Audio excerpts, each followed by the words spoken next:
Bonsoir et bienvenue sur Histoire du soir. Je suis Thomas et ce soir, nous allons découvrir l'histoire et le mystère fascinant de la cité perdue de l'Atlantide. Depuis les écrits anciens de Platon jusqu'aux cartographes de la naissance, en passant par l'imagination fertile des écrivains et les découvertes du XXe siècle. Explorons comment cette cité légendaire a captivé les esprits pendant des siècles. Laissez ce conte, calme et fascinant, mêlant mythe, histoire et émerveillement, vous guider vers un sommeil paisible. Avant de commencer notre voyage, prenons un moment pour nous détendre et laisser derrière nous les stress de la journée. Permettez à votre corps de s'enfoncer dans le matelas sous vous, ici et maintenant. Il n'y a aucune obligation, aucune liste de choses à faire. Simplement, en étant allongé dans votre lit, les yeux fermés, vous offrez déjà à votre corps un repos réparateur. Fermez les yeux et prenez une inspiration lente et profonde. Et en expirant, laissez toute tension commencer à fondre. Sentez la surface sous vous soutenir entièrement votre corps. Avec chaque respiration, vous vous guidez vers un état de calme plus profond. Détendez doucement votre corps.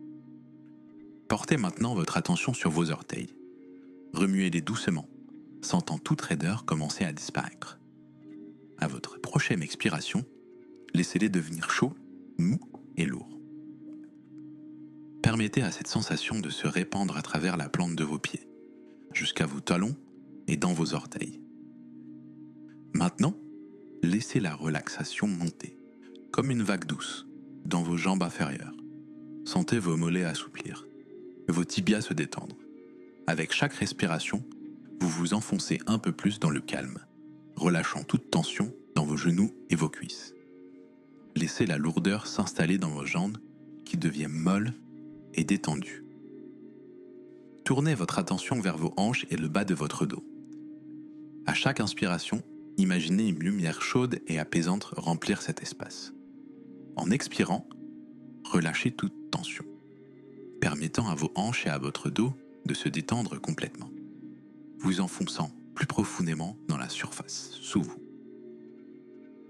Maintenant, concentrez-vous sur votre abdomen.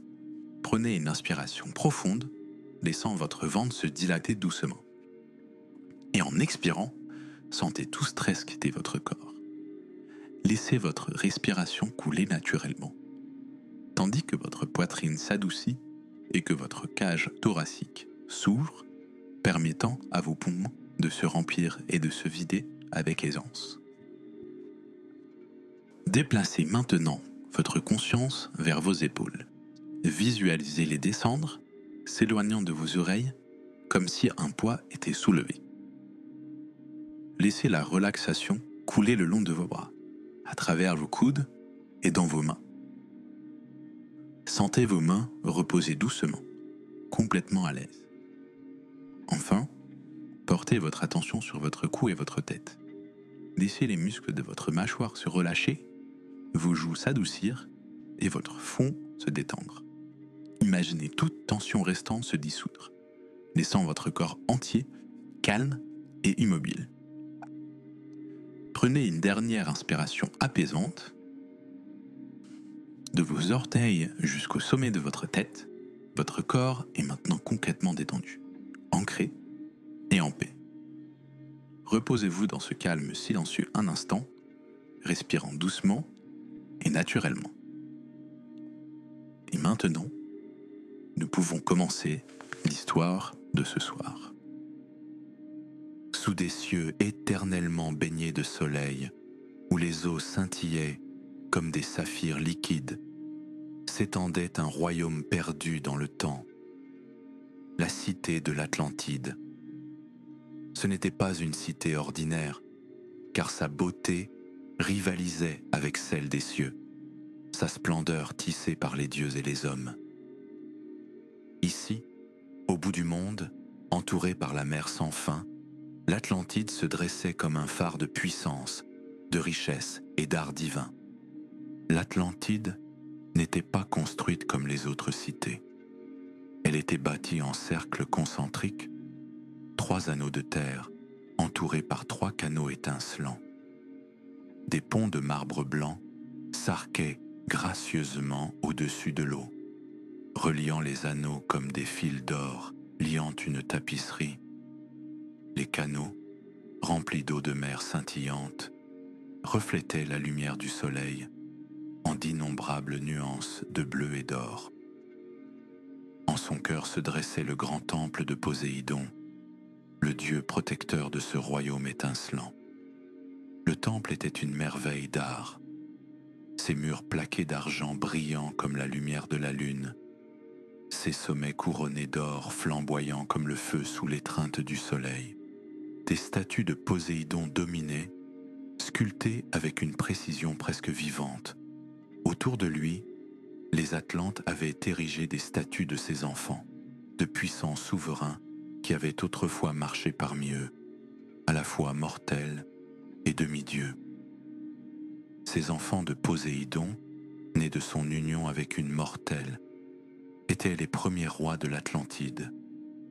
Leurs visages, gravés dans la pierre, semblaient veiller sur leur vaste domaine. Au-delà du temple, la cité vibrait de vie. De grandes tours de pierre s'élevaient contre l'horizon, leurs murs polis et luisants sous les rayons du soleil. Les marchés regorgeaient de rires et de commerces, remplis de marchandises venues du monde connu. Épices, soieries et joyaux de terres lointaines. Des jardins luxuriants débordaient dans chaque coin, la verdure si vive qu'elle semblait absorber la lumière des dieux. L'air portait le parfum des agrumes et du sel, des fleurs sauvages écloses entre les pierres des grands palais. Autour de la cité s'étendaient de vastes plaines fertiles, s'étirant sur des kilomètres jusqu'au pied de montagnes majestueuses. Des rivières, comme des veines d'argent, traversaient la terre, irriguant des champs débordant de récoltes. Le blé ondulait en vagues dorées, les vignes ployaient sous le poids des raisins, et les vergers offraient des fruits en abondance. Des troupeaux d'animaux magnifiques, certains étranges et merveilleux, parcouraient librement les cieux ouverts. Le peuple de l'Atlantide n'était pas moins extraordinaire. Ils étaient forts et intelligents, leurs esprits aussi vifs que leurs mains étaient habiles. Ils étaient architectes, artistes et philosophes, inventeurs de technologies bien en avance sur leur temps. Des navires sculptés dans du cèdre et ornés de bronze naviguaient sur les mers sous leur commandement, les voiles gonflés comme des nuages contre le bleu profond. Les Atlantes étaient prospères, et avec leur prospérité venait le pouvoir. Un pouvoir qui s'étendait sur des continents, car on disait qu'ils régnaient sur de vastes terres au-delà de leurs rivages insulaires. Mais même dans leur gloire, une ombre commença à grandir en Atlantide. Malgré toute leur richesse et leur sagesse, les Atlantes étaient devenus avides et orgueilleux. Leur cœur s'était détourné des vertus qui leur avaient autrefois valu la faveur des dieux. Le peuple, qui avait autrefois honoré Poséidon et vécu en harmonie avec le divin, commença à convoiter le pouvoir au-delà de leurs rivages. Ils menèrent des guerres, conquérant des terres et assujettissant des peuples, leur ambition s'élevant aussi haut que leur temple doré. Se croyant invincibles, intouchables par les dieux ou les hommes, ils ne rendaient plus de gratitude aux cieux. Leur orgueil assombrit l'éclat de la cité, une tache sur la beauté que Poséidon leur avait offerte. Et ainsi les dieux, observant depuis leur trône sur l'Olympe, s'emportèrent. Zeus, le roi des dieux, décréta que l'Atlantide ne serait plus. Les Atlantes, autrefois pieux et humbles, avaient tourné le dos au divin, et pour cela, il subirait la colère des cieux. La terre qui avait autrefois brillé d'argent et d'or, les temples qui s'étaient élevés vers les cieux, les plaines qui avaient nourri un peuple puissant, tout serait englouti par la mer. Des nuages sombres s'amoncelèrent à l'horizon, masquant le soleil. La terre trembla sous le poids de la colère de Zeus.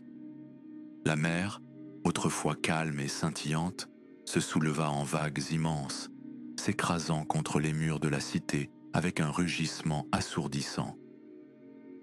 Les canaux débordèrent, noyant les grands ponts et balayant les rues comme une marée irrésistible. Les temples s'effondrèrent, les statues tombant dans les eaux tumultueuses. Les montagnes tremblèrent, les rivières bouillonnèrent, et avec un dernier coup de tonnerre, l'Atlantide sombra sous les vagues. Quand la tempête passa, il n'y eut plus que le silence. La mer, redevenue calme, s'étendit jusqu'à l'horizon, comme si l'Atlantide n'avait jamais existé. La grande cité, son peuple et son héritage avaient disparu, consumés par leur propre excès et par la justice des dieux. Tout ce qui restait, c'étaient les murmures de ce qui avait été. Et ainsi, alors que les vagues clapotaient doucement sur sa tombe aquatique, l'Atlantide ne devint plus qu'un souvenir. C'est Platon, un célèbre philosophe, qui nous a donné la première histoire de l'Atlantide. À l'âge d'or de la Grèce antique, la philosophie régnait en maître, et à son sommet se trouvait Platon. Pour les Grecs, Platon n'était pas simplement un homme, il était un pont entre les esprits mortels et les vérités intemporelles. Ses œuvres, vénérées comme des écritures sacrées, ses idées ont façonné la pensée pendant des générations, guidant rois, érudits et étudiants. Si Platon écrivait quelque chose, ce n'était pas seulement des mots sur une page, c'était la vérité. L'histoire de l'Atlantide était cachée dans les dialogues Timée et Critias, écrits vers 360 avant Jésus-Christ. Jour après Jésus-Christ. Ces œuvres, bien que présentées comme des conversations entre personnages fictifs, portaient un sens plus profond. Pour Platon, la philosophie était un véhicule pour comprendre la nature humaine, la moralité et l'équilibre délicat entre grandeur et ruine. À travers l'Atlantide, Platon créa une parabole, un avertissement sur l'hybris humaine, le danger de l'ambition démesurée et le jugement divin qui s'ensuit. L'histoire commence dans Timée, où les personnages de Platon discutent de la création de l'univers, de l'harmonie de la nature et de la place de l'humanité en son sein.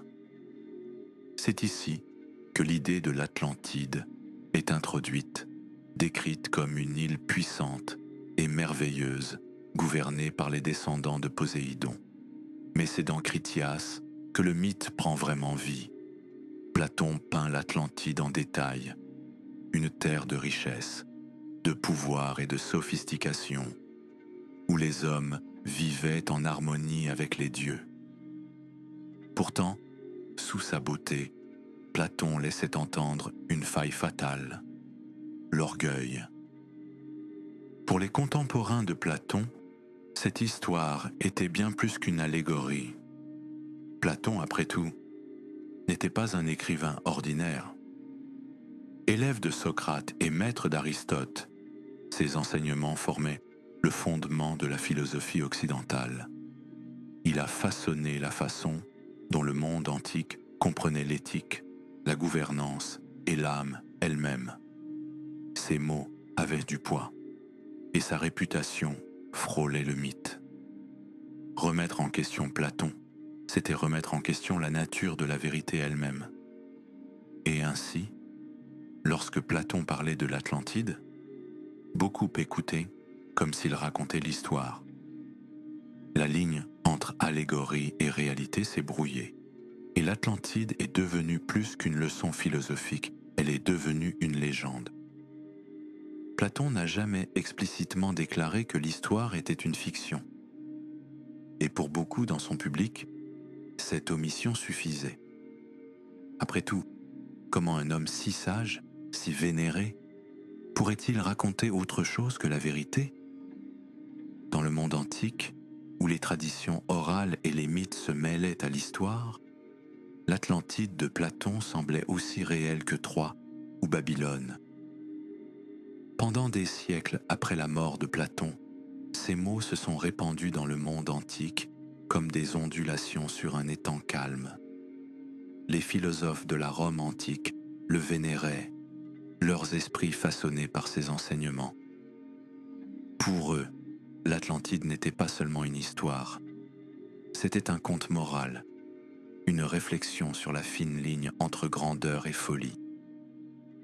Mais alors que l'Empire romain s'effondrait, ses bibliothèques et son savoir disparurent avec lui. Le monde sombra dans l'obscurité, et avec lui, l'Atlantide de Platon fut presque oubliée. Ce n'est qu'au XIIe siècle, lorsque les Européens étendirent leurs routes commerciales et osèrent voyager plus loin que jamais, que les histoires de l'Atlantide refirent surface. C'était une époque de merveilles et d'incertitudes, où les bords des cartes étaient remplis non pas de frontières, mais de rêves. Le monde connu était petit, et au-delà s'étendaient les terra incognita, des terres invisibles. Les marins revenaient chez eux avec des récits qui défiaient la croyance, des terres dorées scintillant à l'horizon, des cités cachées derrière des voiles de brume et des terres riches en trésors. Leurs histoires, bien que sauvages et incohérentes, suffirent à enflammer les imaginations. Les rumeurs se propagèrent comme une traînée de poudre, portée des ports aux cours royales, des lèvres des voyageurs aux oreilles des érudits avides. Et bientôt, les cartographes commencèrent à écouter. Les cartographes redessinèrent le monde selon ce qu'on leur racontait. Guidés par les voix des marins et des marchands, par les rumeurs et les rêves. Dans la lueur vacillante des bougies, un nom commença à apparaître sur les cartes, une île fantôme, façonnée par les histoires. L'Atlantide était de retour. Pour ceux qui vivaient à l'aube de la Renaissance, ces cartes étaient plus que de l'encre et du papier. Elles étaient des promesses d'or et de gloire, de terres inconnues, attendant d'être conquises. Et ainsi, l'Atlantide refit surface, non pas comme une allégorie philosophique, mais comme quelque chose de tangible, quelque chose de réel. Un trésor englouti attendant d'être découvert, une vision de perfection, une utopie perdue dans le temps. Au XVIIe siècle, le monde changeait. L'âge de l'exploration avait révélé de vastes nouvelles terres à travers le globe. C'était une époque où les frontières du monde connu étaient redessinées et où la science commençait à percer les mystères de la nature elle-même. Au cœur de cette révolution intellectuelle se trouvait Francis Bacon, un philosophe et scientifique.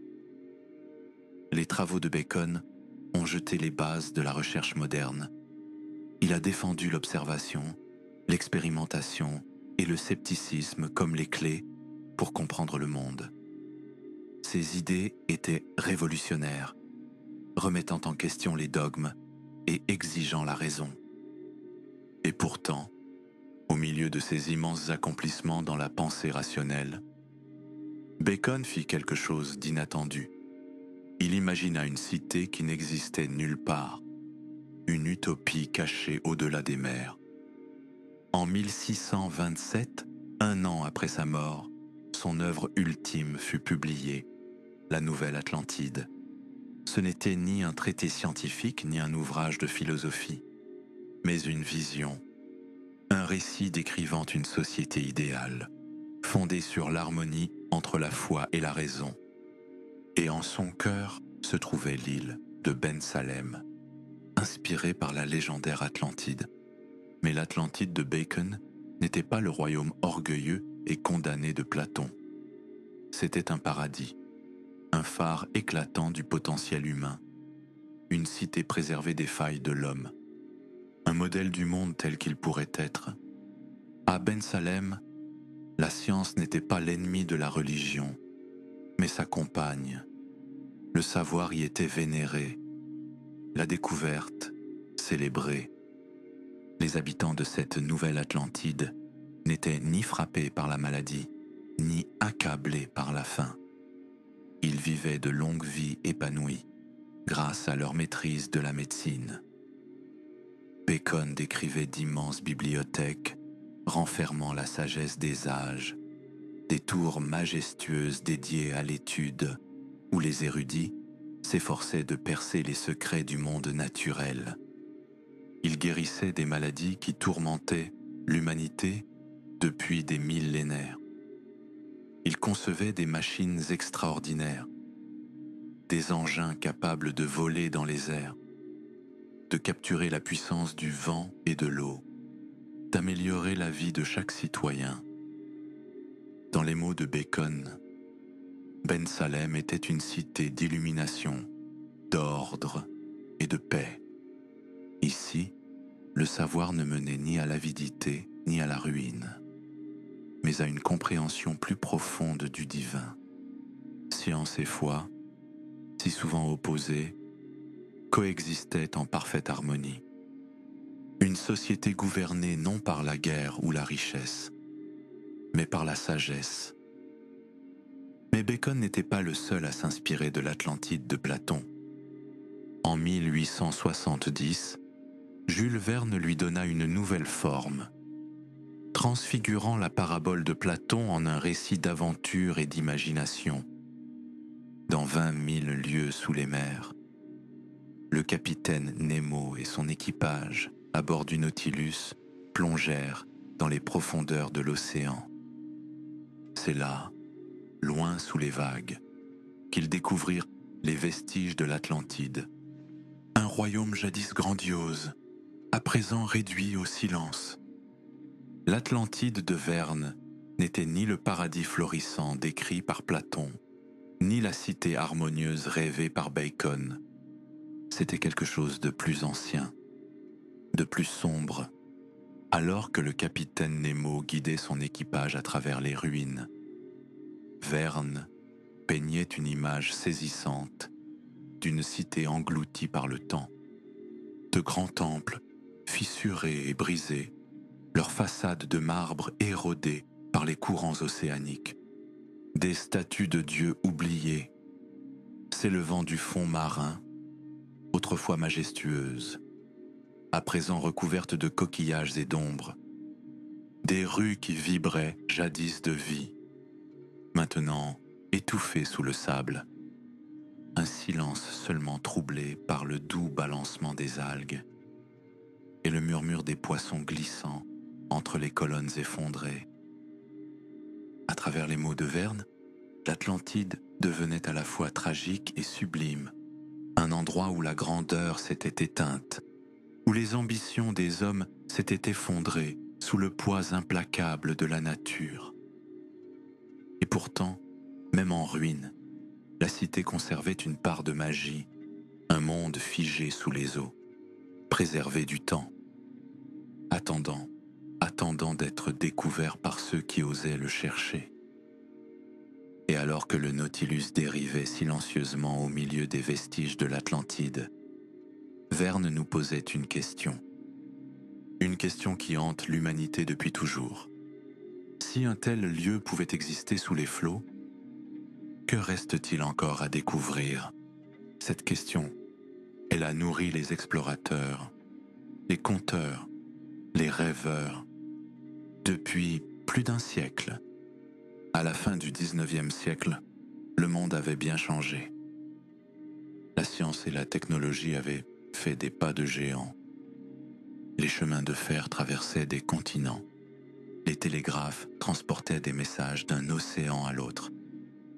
Des navires cartographiaient des eaux autrefois inaccessibles. Et pourtant, malgré ces progrès, l'humanité aspirait encore au mystère. C'est dans cette ère de découvertes et d'émerveillements qu'un homme raviva la légende de l'Atlantide, non pas comme un mythe, ni comme une utopie, mais comme une vérité scientifique. Son nom était Ignatius Donnelly, un ancien membre du Congrès américain, devenu écrivain et autodidacte passionné.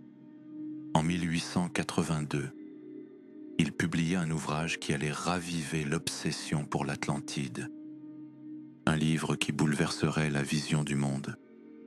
Son titre, Atlantis, The Antediluvian World. À travers ces pages, Donnelly fit une affirmation extraordinaire. L'Atlantide n'était pas une légende, elle était bien réelle. Et plus encore, elle était le berceau de toutes les civilisations humaines. Et aujourd'hui encore, le mythe refuse de s'éteindre. L'océan garde ses secrets. Son immensité cache plus de mystères que nous ne pouvons l'imaginer. Et pour chaque mythe balayé par la science, reste un frisson de doute, une lueur d'espoir. Peut-être, juste peut-être, l'Atlantide est toujours là, quelque part sous les vagues, attendant d'être trouvée. Ou bien, l'Atlantide n'a-t-elle jamais sombré sous les eaux? Peut-être s'est-elle élevée en nous, comme un rêve d'un monde meilleur, un idéal, juste hors de notre portée. Et ainsi, nous sommes laissés avec une question. Une question qui traverse les âges. Qu'en croyez-vous? Tant que nous nous poserons cette question, l'Atlantide ne sera jamais vraiment perdue. Elle vivra toujours, changeante, éternelle, juste sous la surface de notre imagination. J'espère que cette histoire vous aura apporté une nuit paisible et reposante. Vous pouvez me rejoindre pour de nouveaux voyages au cœur des mythologies sur mes autres vidéos. Bonne nuit et faites de beaux rêves.